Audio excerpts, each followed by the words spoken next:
Hello mga lamion! Ito na, nag-flex na ako sa aking mga flowers. Of course, ang flowers na to yung binigay ni Romano. Paborito ko yan, orchids. Ano lang yan siya, yung tipong pag matagalan ng mga bulaklak, sign na talaga na matanda na ako. Yan lang, ito na lang ang happiness ko guys.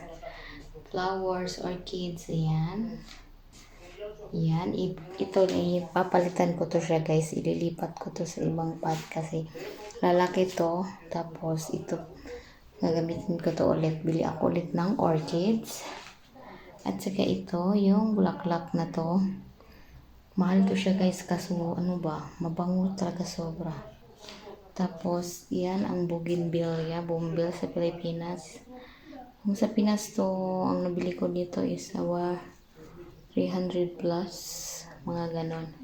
Saka may isa pa akong bulaklak dito yung ito. Akala ko dati plastic to guys. Sus, Diyos ko, totoo pala. So, marami pa akong bulaklak na bibilihin kasi paborito ko talaga ngayon. At saka,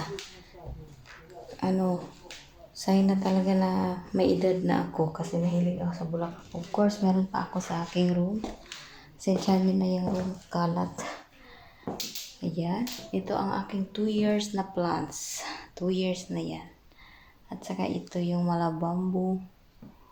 At saka ito yung cactus. Lalaki pa ito. Ililipat ko to. O, diba? Saan ka pa? Mukhang sign na talaga na matanda na talaga ako. Ililipat ko to. Ito ang ililipat ko. Bibili ulit ako ng mga orchids. So, yun lang muna. Bye guys. Thanks for watching. Ang ingay ng asawa ko sa labas.